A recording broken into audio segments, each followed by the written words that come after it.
Jadi setakat ini tak ada, sedangkan yang digambarkan pada kita ramai juga yang meninggal dunia sebab mengambil dosage vaksin ini.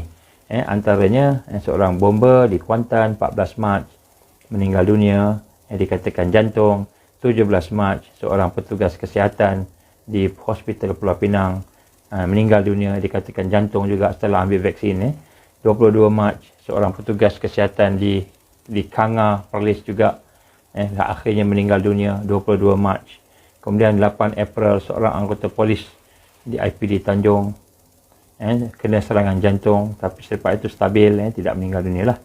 Dan kemudian selepas itu 16 April seorang anggota polis wanita di Kajang, tempat kami ni, dilaporkan jantung juga lepas vaksin, kemudian meninggal dunia. Lepas tu ada beberapa lagi lah, kita kata orang-orang yang meninggal dunia yang kita tahu disebabkan oleh vaksin. Keluarga dia kata, kawan dia kata, tapi bila sebut dengan hospital dia kata bukan sebab vaksin, sebab jantung, sebab sebagainya. Dan sebab itulah pada hari ini saya nak cuba, saya telah bincang, setelah soalan ini diajukan kepada saya dan kepada kawan-kawan, jadi saya nak bincang, nak bagi pandangan-pandangan, panduan macam mana nak buat, terutamanya frontliner yang terpaksa ambil vaksin, sebab mungkin atas alasan tugasan sebagai frontliner kena ambil vaksin. Jadi kalau tak ambil mungkin akan membahayakan ke apa, ini diberi alasan begitulah. Jadi kita nak tengok apakah yang fakta-fakta penting. Yang pertama tuan-tuan, yang kita bimbang, nombor satu, kita ada tiga perkara lah yang saya catat di sini yang mana kita bimbang berkenaan dengan suntikan vaksin ini. Yang pertama sekali, ada unsur-unsur kecuaian dalam perubatan, disebut medical negligence. Medical negligence maknanya mungkin orang itu disuntik dalam keadaan dia ni tidak layak untuk disuntik. Mungkin dia disuntik dalam keadaan dia berpenyakit yang kronik dan sebagainya. Jadi kemungkinan besar ada medical negligence di situ. Maka kalau sekiranya berlaku medical negligence, maka itu akan termasuk dalam kategori jenayah. Kategori jenayah. Ini di bawah peruntukan undang-undang kita. Jadi kita lihat di sini bahawa yang kita bimbangkan pertama ialah medical negligence, maknanya kecuaian dalam perubatan dan rawatan tadi. Maknanya sebelum diambil seseorang itu tidak dicek kesihatan dia. Dia ni layak tak layak. Adakah dia ni akan ada efek, akan ada kesan yang boleh membahayakan dia. Ini nombor satu. Yang kedua yang kita bimbangkan ialah apabila pengambilan vaksin ini ialah apabila ada unsur-unsur adverse effect yang melampau. Yang menyebabkan kecederaan kronik, seperti cacat yang kekal, malahan kematian. Banyak lagi lah.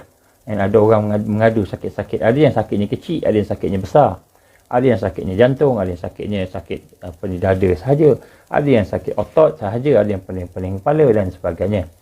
Jadi apabila ia datang daripada suntikan experimental vaksin ini, jadi kita perlu mengetahui kesan daripada kita. Maknanya kita tahu, yang kita bimbang, kita inject, kita tak tahu kesan dia, kita tak dapat nak trace kesan-kesan tu. Kita ingat, okey, tiba-tiba sakit, mati. Sakit, mati. Jadi bila mati tengok jantung, contoh. Jadi kita nak kena ada, ini kita bimbang, kita tak tahu, tak boleh trace. Kita dah kena inject, ini kepada orang yang dah kena inject lah. Yang ketiga ialah yang kita bimbangkan ialah apabila telah ada kesan-kesan yang sampingan, adverse effect tadi, ataupun mungkin kesan-kesan kematian tadi, oleh kerana kita tidak berhati-hati dan tidak betul-betul menjaga, maka kita tak boleh nak buat tuntutan.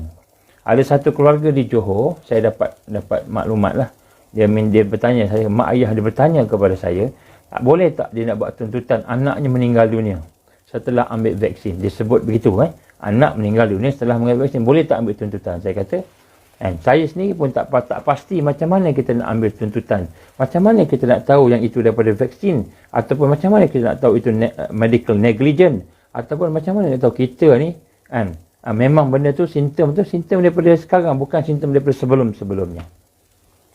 Maka di sini saya ingin mencadangkan kepada tuan-tuan, tolong ambil perhatian. Ada beberapa cadangan di sini untuk kita mengelakkan perkara yang saya sebut tadi. Yang pertama sekali, langkah-langkah ini wajib diambil bagi mereka yang akan ambil vaksin, sama ada frontliner ataupun siapa-siapa sahaja, orang tua, mak ayah kita. Sebab sekarang ni mungkin mak ayah kita pun ada yang disuruh ambil vaksin dan sebagainya. Maka kita ada dua kategori manusia. Yang pertama sekali, untuk kategori mereka yang nak ambil vaksin tetapi belum disuntik. Belum disuntik lagi. Jadi sebelum disuntik, maknanya belum disuntik, belum ambil dos pertama. Baik, yang pertama sekali, tuan-tuan puan-puan, wajib buat full medical check-up. Wajib saya sebut. Kenapa wajib? Sebab kita nak menyelesaikan 3 kebimbangan tadi. 3 kebimbangan saya sebut tadi. Untuk menyelesaikan yang pertama sekali, ini cadangan daripada lawyer dan peguam. Peguam kita lah. Dan juga ada 2-3 orang saya rujuk pada mereka. Dan saya juga berbincang. Dan yang pertama sekali, bukan report polis. Yang pertama sekali ialah kita buat full medical check-up. Diri kita secepat mungkin. Full medical check-up. Maksudnya medical check-up sepenuh, secepat mungkin sebelum mengambil suntikan. Ini bagi mereka yang belum ambil suntikan. Betul. Kalau boleh tak ambil. Tapi saya sebut ni bagi orang yang kena ambil. Yang kena ambil. Yang tak ambil boleh elak lah. Saya tak nak cerita lah apa yang ada kat dalamnya tu. Tapi nak sebut yang boleh elak. Tapi kalau tak boleh elak, ataupun kita terpaksa ambil, tapi sebelum ambil, make sure kita ada full medical check-up. Sebab tu saya minta tuan-tuan perempuan yang terpaksa ambil vaksin ini, tolonglah buat medical check-up, full medical check-up.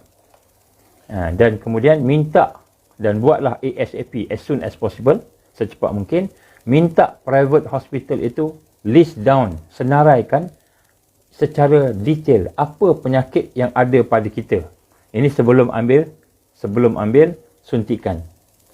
Apa yang ada. Jika kita sihat, kita minta doktor, dan terutama private hospital, terutamanya, buat satu deklarasi, saya sihat dan saya tidak ada apa-apa penyakit, underlying illness, penyakit-penyakit yang critical. Penyakit-penyakit yang boleh membawa maut. Jadi, medical check-up buat, tengok, sihat. Tidak ada jantung, tidak ada darah tinggi, tidak ada diabetes. Kalau ada pun tidaklah hebat mana. Maknanya boleh kontrol. Boleh dikawal. Yang pertama. Ini bagi mereka yang belum disuntik. Tapi nak kena suntik, tapi belum kena suntik. Yang kedua, bagi mereka yang telah mengambil suntikan. Terutamanya frontliner. Nurse, doktor, polis, tentera yang telah ambil suntikan. Sebelum ni saya sebut tentang langkah-langkah macam mana kalau kita nak pertahankan diri kita, contohnya detoksi dan sebagainya. Itu dari sudut persiapan yang saya dah sebut dah sebelum ni. Ini dah saya sebut tentang dari sudut kita ni, nak follow up diri kita. Yang pertama sekali, bagi frontliner ataupun mereka yang sudah ambil suntikan yang pertama ataupun suntikan yang kedua, maka sekali lagi wajib buat medical check-up secepat mungkin. Maknanya kalau kita dah terambil satu jab, satu suntikan yang pertama atau yang kedua, pertama dan kedua, wajib buat medical check-up. Kenapa kita kena wajib buat medical check-up? Kerana kita nak pastikan yang pertama sekali kesihatan kita, tahap kesihatan kita. Ini bagi mereka yang dah ambil, yang belum ambil tu kena ambil. Siapa nak ambil vaksin, mesti ambil medical check-up. Itu secara ringkas. Jadi bagi mereka yang dah ambil pun, kena ambil juga. Kenapa kena ambil juga? Sebab kita nak, tahap pertama, kita nak tahu kita ni ada tak penyakit jantung, ada tak penyakit-penyakit yang lain. Sebab daripada pengalaman-pengalaman yang kita hadapi, sebenarnya kita bimbang, terutamanya mRNA punya vaksin, contohnya, kita bimbang. Dia akan trigger sekiranya apa yang digambarkan oleh doktor trigger pada masa-masa yang akan datang. Jadi kalau tak ada, yang trigger tu ialah dia lah. Baik, jadi kita ambil untuk menjelaskan bahawa kita ni mengisytiharkan bahawa saya adalah sihat tanpa ada penyakit-penyakit kritikal. Dan semasa pemeriksaan itu, kita pantau pula, oleh kerana kita telah disuntik, kita pantau simptom. Maknanya selepas kita suntik itu kita pantau. Kalau boleh kita ambil rekod tarikh kita dicucuk. Tarikh kita disuntik tu. Tempat disuntik, siapa doktornya, siapa nurse-nya dan apa jenis vaksin. Vaksin dari Pfizer ke, mRNA ke, dari Sinovac China ke, daripada Johnson and Johnson ke, vaksin jenis apa, siapa ambil, tarikh, kita tulis, catat. Dan kemudian kita buat journal. Kita tulis simptom, diary. Contohnya, sakit apa? Hari pertama, sakit A, B, C, D. Hari kedua, sakit makin kurang. Hari ketiga, tak ada sakit. Contoh. Ataupun sakit pertama, hari pertama kepala. Hari kedua, rasa pedih jantung, dada pedih. Hari ketiga, rasa perut pula, buah pinggang pula rasa sakit. Jadi, kita buat satu journal, diary. Setelah kita buat medical check-up. Mesti ada medical check-up. Nanti saya akan cakap kenapa kita kena ada medical check-up.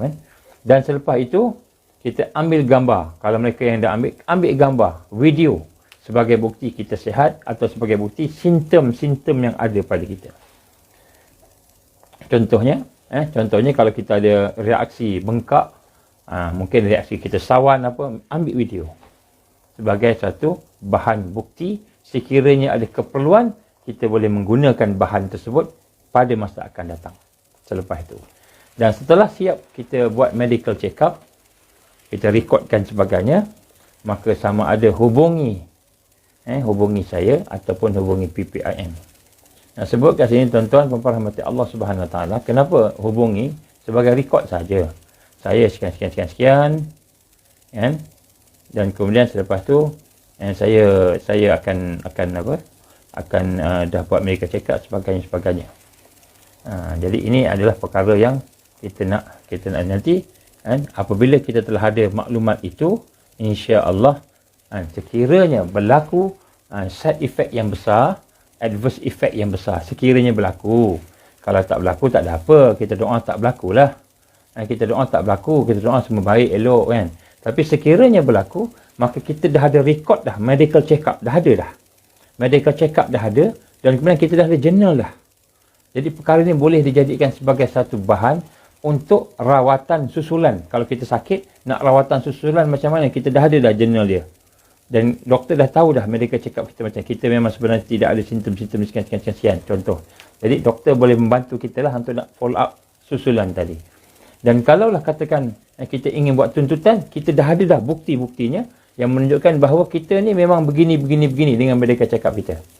Sebab sekarang ni, masalah sekarang ni ialah apabila seseorang itu telah mengambil suntikan dan kemudian berlaku side effect pada dia, dan berlaku jantung pada dia, berlaku darah tinggi pada dia, atau mungkin meninggal dunia, kita tak tahu adakah dia betul-betul meninggal dunia sebab jantung atau meninggal dunia sebab memang daripada suntikan. Kita tak tahu. Jadi sebab tu kena buat medical check-up. Sebaik-baiknya setelah kita melakukan medical check-up itu, maka kita boleh buat akuan sumpah. Akuan sumpah ini kalau betul. Jangan buat lapor polis lagi. Jangan buat report polis lagi. Kecuali setelah kita sakit. Setelah sakit, setelah ada kesan, boleh buat laporan polis. Pergi ke polis, bersama-sama dengan medical check-up kita.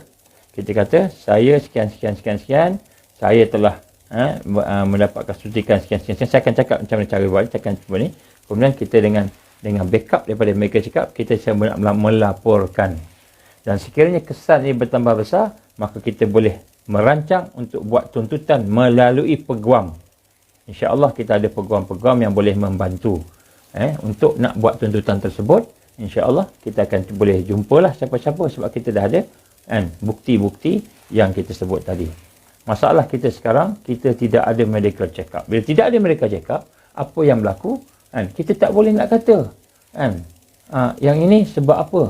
Ada kata ini sebab jantung, ada sebab darah tinggi, kita tak tahu. Mungkin dia trigger.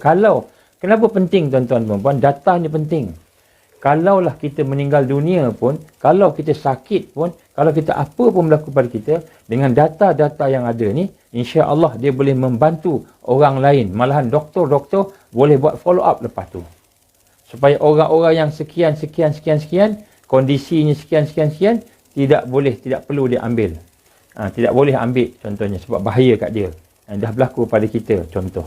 Jadi ini adalah bukan untuk diri kita saja, tapi juga untuk diri yang lain.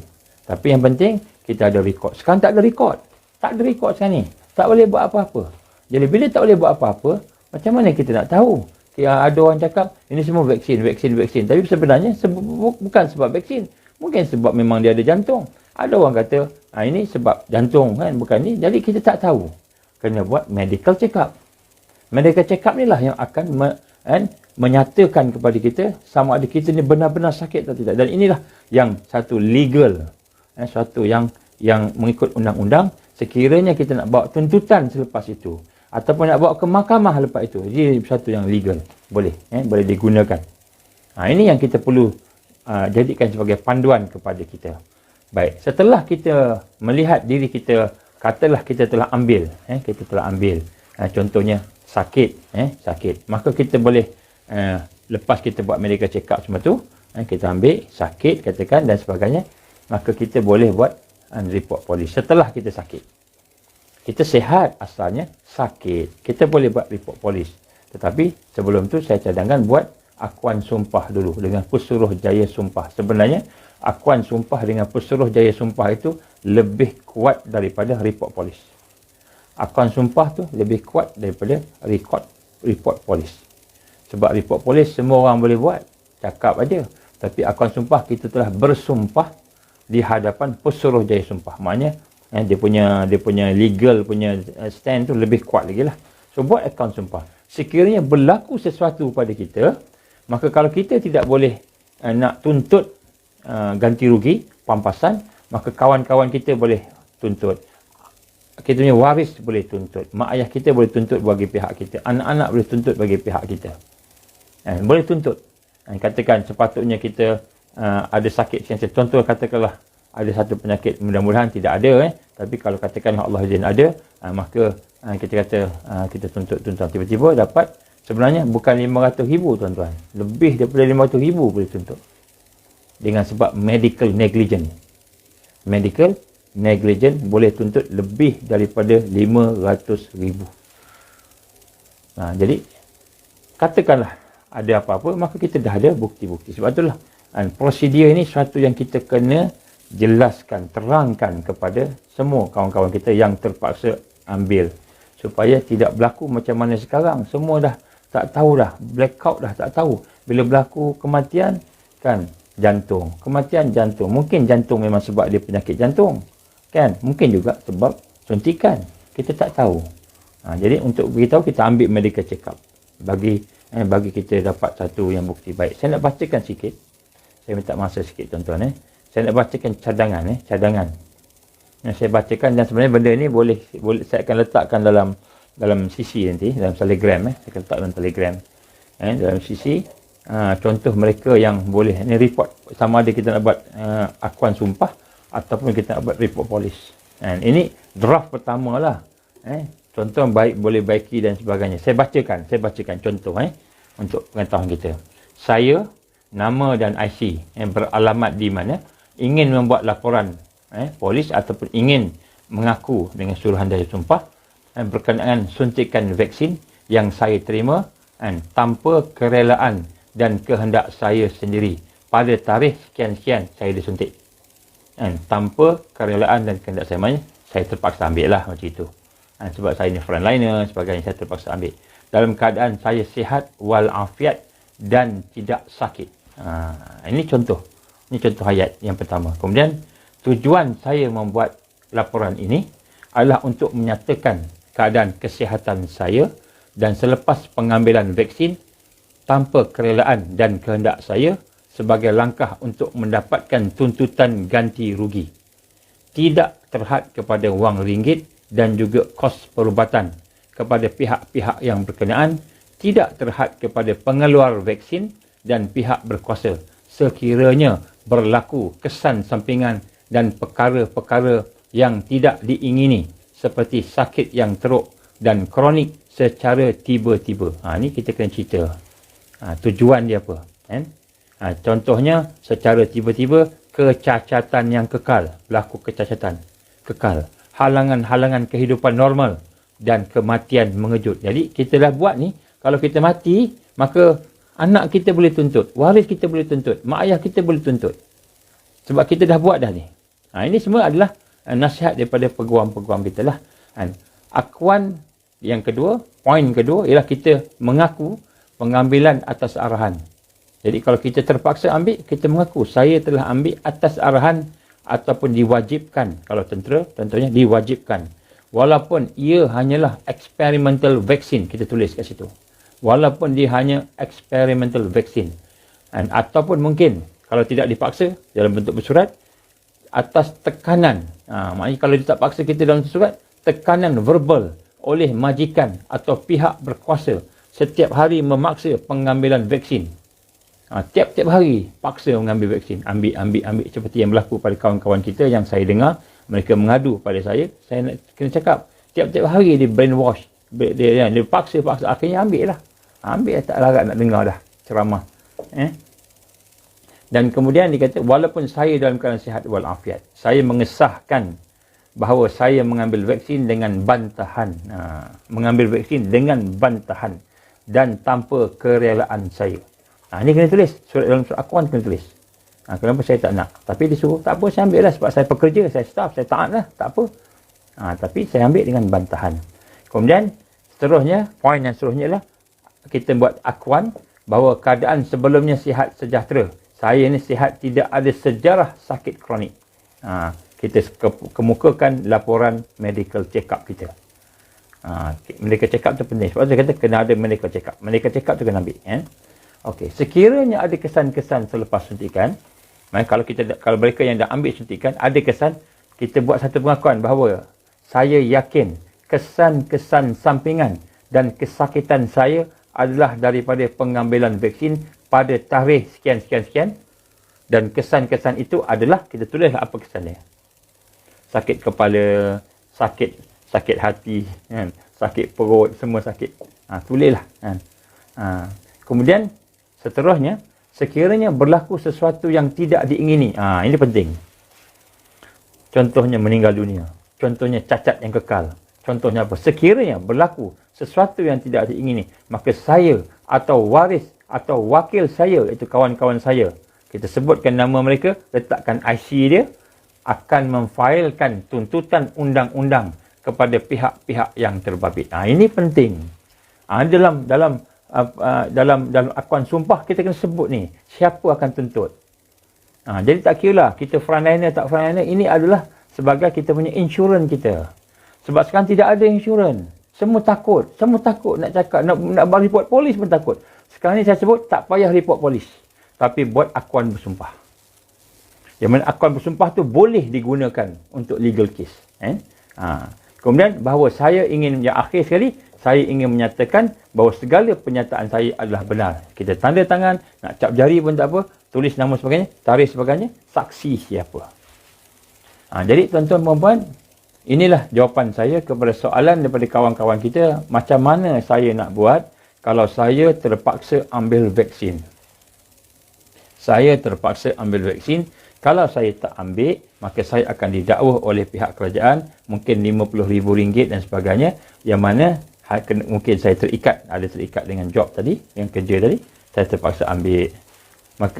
Maka sekiranya kita terpaksa ambil, tak apa, ambil lah. Kalau kita nak ambil lah, kalau boleh elak. Pandangan saya secara peribadi, kalau boleh buat helah. Apa buat helah? Helah ni, tapi kalau saya cakap kat sini, semua orang tahu lah, tak apalah kan. Contohnya, seseorang yang telah positif COVID-19, dia akan ditahan daripada ambil vaksin selama 3 bulan. 3 bulan. Maksudnya kalau kita positif, kita nak ambil vaksin, tapi kita ada positif COVID-19. Positif COVID-19. Kita ada virus dah dalam badan kita dah. Contoh. Maka dia tak boleh bagi vaksin kita 3 bulan. Kita kuarantin 2 minggu. Tapi dia tak bagi vaksin 3 bulan. Ini contoh. Ini adalah antara perkara yang boleh kita fikir-fikirkan lah. Baik, saya tak naklah berhajat panjang, tapi inilah lebih kurang saya menjawab soalan. Sebenarnya ramai tanya, dan saya kadang-kadang tak boleh nak tidur juga, fikir macam mana nak jawab. Sebelum ni saya kata buat report polis senang je kan, tapi sebenarnya report polis bukan penyelesaian. Penyelesaian ialah kena ada medical check-up full medical check-up ni lebih kurang RM500 lah, RM500 kurang lebih lah, RM500. Ada hospital murah sikit, tapi full bukan buat sikit-sikit buat sepenuhnya. Mereka cakap semuanya. Dia sign dia apa, kata kita ni sihat sebagainya, baru kita ambil suntikan. Kita lepas tu bila berlaku sesuatu, kita boleh claim lah dengan insurans. Kalau ada insurans, atau claim lah dengan pampasan. Kalau berlaku contohnya tiba-tiba tangan kita lumpuh, katalah wa'iyazbillah minta tak jadilah kan. Tapi kalau jadi, kita ada boleh claim sebab kita ada medical check up. Kalau tak boleh claim. Macam mana nak buktikan yang itu daripada vaksin? Mungkin dia kata kamu ni memang dah access dah, tangan kamu ni memang dah sakit dah. Contoh, jadi kita buat medical check up. Kemudian lepas tu kita buat akuan bersumpah. Akuan bersumpah sebagaimana saya sebut tadi, poin-poin tadi. Kita masukkan satu-satu, kita nak tambah pun boleh, nak buang pun boleh, ikutlah kesesuaian masing-masing. Dan sekiranya berlaku sakit ataupun kecacatan ataupun apa saja yang boleh lahir daripada medical negligence, iaitu kecuaian dalam perubatan dan sebagainya, maka pada masa itu boleh buat report polis. Dan sekiranya kita telah buat report polis ataupun tak payah report polis pun tak apa, SD pun dah cukup dah. Surat apa dia, kita akuan bersumpah pun dah cukup dah. Kita boleh pergi pada lawyer. InsyaAllah kita ada lawyer-lawyer yang akan membantu untuk bawakan perkara ini kepada pihak-pihak berkenaan. InsyaAllah kita ada lawyer-lawyer, alhamdulillah kawan-kawan lawyer kita yang akan membantu.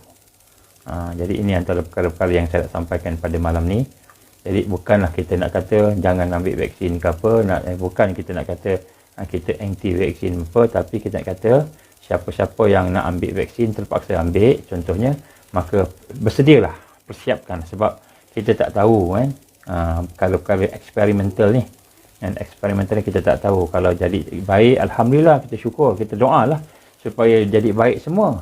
Tapi kita tak tahu, kalau Allah izin berlaku pada kita, sekurang-kurangnya kita boleh menggunakan kaedah yang saya sebut tadi untuk menuntut kan ganti rugi, kurang-kuranglah untuk menegakkan keadilan kepada kita yang telah mengambil sesuatu yang mungkin kita pun tak nak ambil, tapi kita terpaksa ambil.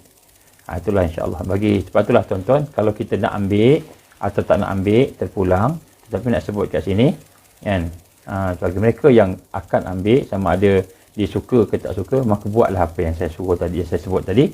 Kerana apa? Bila kita buat apa yang saya sebut tadi, mudah-mudahan bila berlaku sesuatu ada backupnya, ada follow upnya. Sekurang-kurangnya bila kita buat medical check up dengan awal, maka selepas tu bila berlaku sesuatu, doktor dah tahu dah, oh dia ni mesti sebab sekian. Jadi follow up treatment, rawatan susulan tu dia boleh tahu dengan sebab sejarah, ada sejarah kita punya sejarah rawatan kesihatan kita tadi. Sebab kita memang ramai yang tak buat medical check up. Saya pun medical check up lama dah. Saya ingat last year kot ada saya buat medical check up yang terakhir. Tapi nak sebut kat sini, kita memang orang Malaysia bukan satu budaya buat medical check up setiap 6 bulan. Jadi kita kena buat, terutama dalam keadaan sekarang. Sebab kita tahu susah nak buat tuntutan dan sebagainya sekiranya berlaku benda ni, kerana dia dalam keadaan yang tidak cukup, dia punya sifat, dia punya bukti-bukti tadi. InsyaAllah. Itulah aku liqali hadza, astaghfirullahalazim li wa lakum. Mudah-mudahan Allah berikan kepada kita kekuatan dan kefahaman untuk berkenaan perkara ini, dan mudah-mudahan kita boleh sampaikanlah pada kawan-kawan kita, sahabat-sahabat kita yang mungkin nak kena ambil, terutamanya pihak anggota polis, ataupun anggota tentera, ataupun frontliner yang lain, yang mana mereka terpaksa ambil. Jadi mudah-mudahan bila ada berlaku sesuatu, mereka mempunyai alasan lah untuk dapat ganti rugi. Kurang-kurang ganti rugi. Yang saya kesian, ada orang yang ada kesakitan sebagainya yang tak dapat apa-apa, ada yang meninggal. Saya sebut tadi ada di Johor seorang anaknya meninggal. Mak ayah sedih sangat. Anaknya ceria, anaknya seorang yang baik meninggal. Dia kata nak buat macam mana? Saya kata macam mana nak buat kan? Sebab benda ni dia kena ada asas dia. Tapi kita cubalah, kita cuba kalau semaksimal yang boleh. InsyaAllah. Jadi inilah antara perkara yang sekadar panduan lah, untuk kita, supaya kita dapat menjaga hak-hak kita sebagai pengguna, hak kita sebagai rakyat, hak kita sebagai mereka yang bergelar manusia, bukan mereka yang bergelar robot atau binatang yang boleh dipaksa-paksa dicucuk hidung. Jadi kita ada hak sebagai manusia, insya-Allah. Negara kita ni negara yang merdeka, negara yang mengamalkan undang-undang, insya-Allah. Mudah-mudahan apa yang kita lakukan ni membantu kita. InsyaAllah. Ini antara perkara yang setakat ni lah Ini draft pertama. Kalau ada apa-apa tambahan, insya-Allah saya akan sampaikan pada masa